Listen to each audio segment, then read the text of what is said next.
Before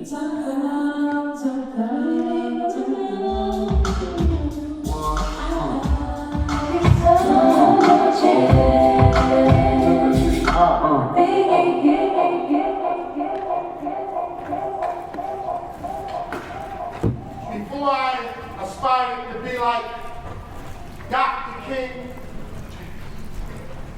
I wanted to be like Peanut King. Who was I in 1995, the fall of 1995? What did the Million Man March do for me? I was 22 years old. I was a student here at the illustrious State College, it was called then. I worked part-time at PHH, a fleet leasing company in Hunt Valley, the same place where I would meet the woman that I would make my wife and commit to spending the rest of my life with. And I was a serial street entrepreneur. I guess you could say I was a part-time student, a part-time employee, and a part-time hustler. And I hung out with my main man, Stinking Lonnie, every day. I lived over there with my parents in East Baltimore, Harford Road and Darley to be exact. Spiritually, I was undecided on which faith I would practice. Although my morals, values, and principles were biblically based, I hadn't accepted Jesus Christ as my Lord and Savior. I leaned more towards the teachings of the Honorable Elijah Muhammad and the members of the Nation of Islam. It was something about the masculinity that those men exuded that drew me near. I was somewhat familiar with the teachings of the Honorable Elijah Muhammad because my dad had studied. Although, like many men in my father's generation, he fell victim to societal ills. So he didn't always apply the message given to the black man. But I digress. I'd heard about the march a year prior. I went to 2 informational meetings. One at the mosque, not far from here. The other was at the Civic Center. Baltimore Arena, the chicken box, y'all know what I'm talking about. The place downtown where the Bullets used to play. I was in the presence of thousands of black men there, sitting in close confines. The brother to the right of me was so comfortable that he actually took off his work boots and put his feet in the chair right next to him. Now normally, that type of behavior will provoke a response like, "Main man, can you put your shoes back in?" Or maybe look at him in a manner to make him uncomfortable, to put his shoes back on. Or I would just get up and move myself. But not that day. That day, it was all love. I couldn't wait for the day of the march to come. I asked all my homeboys to go with me. "Hey, Lonnie, you trying to go to the march with me?" "Hey, Cuzzo, you trying to go to the march with me?" "Hey, Stink, you trying to go to the march with me?" My man. All except my main man, Stink, said no. Right? That he wouldn't go to the march. They wouldn't go to the march. The day of the march, I went to work. Too scared to tell them white folks I need the day off to attend the march in the century. Plus, PTO wasn't even a thing for me at the time. And remember, I said I wanted to be like Peanut King. I ain't never been like Peanut King. I needed that job. So I went to work, left early, caught up with Stink. We boarded the train to go to DC. It was my first time on the train. I remember taking pictures on the train. We were posing.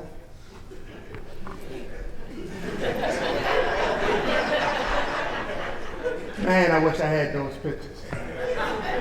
I remember I had on a red Nautica jacket with a brown leather collar.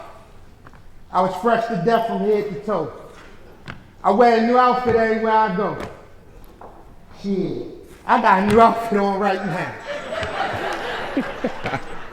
I remember when we got off the train, and as we were walking, the white male conductor said,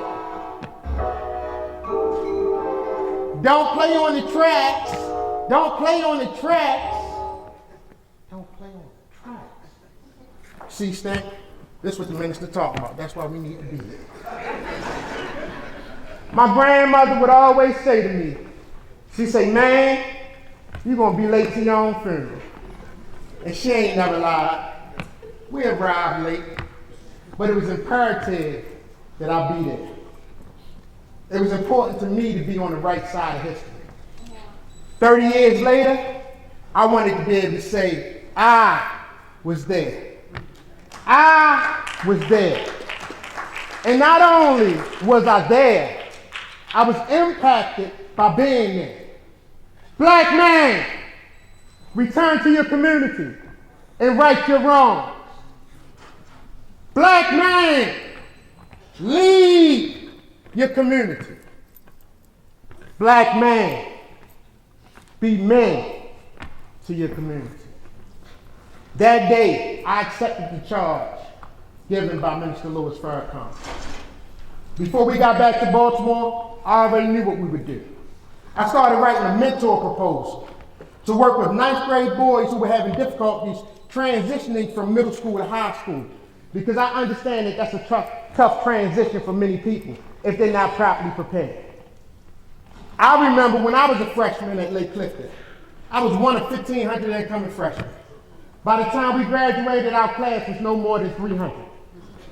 I specifically targeted that group, sent the proposal back to my alma mater, given the opportunity to serve in that capacity. Me and my main man Stank started mentoring. Mentoring a group of young men we weren't much older than. Every week, once a week, we would leave work early and spend an hour mentoring these young men. Something extremely pivotal happened during one of these sessions.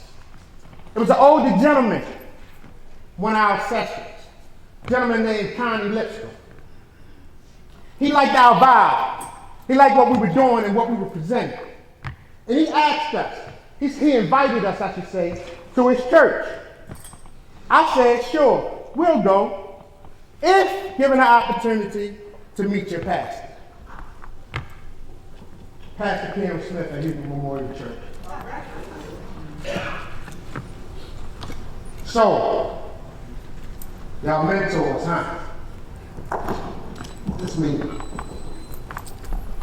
Yes, sir.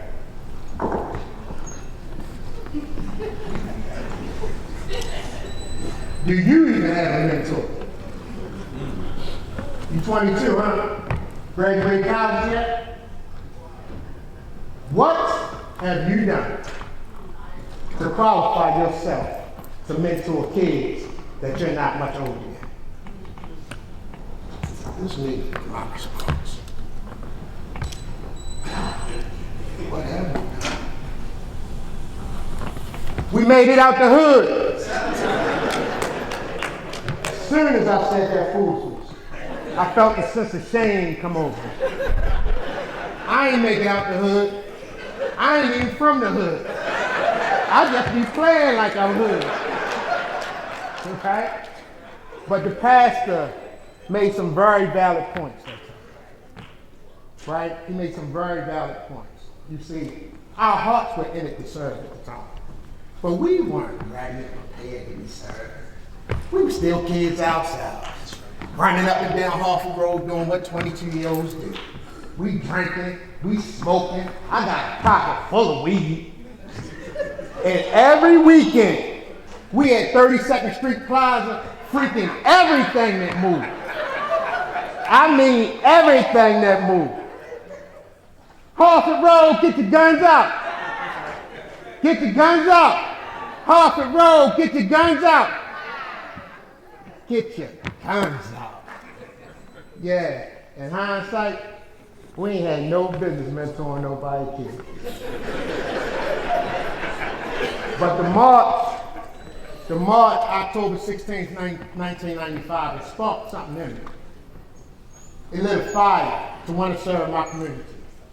And the pastor, that pastor, Pastor P.M. Smith, he would eventually become my pastor and help shape and mold me into the man that I need to become to properly serve my community. In 1999, I left business and I was hired as a special educator by Baltimore City Public Schools to work with juveniles ages 14 and 17 who have been charged as adults and were awaiting trial at the Baltimore City Detention Center.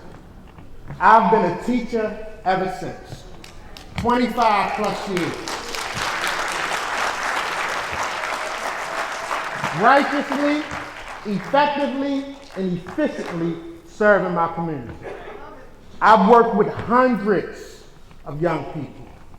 I've positively impacted hundreds of lives. And it was all started October 16th, 1995. Right? So you know those people who like to sarcastically ask, what did the Million Man March really do? What did the Million Man March really do? This is what it did. It turned a boy into a man committed to serving his community by becoming a teacher, by becoming an educator, a mentor, a community leader, and a surrogate father for many of the young people who dared still remain lost. That's what the Million Man March did. Specifically, that's what the march did for me. Long live the spirit of the Million Man March.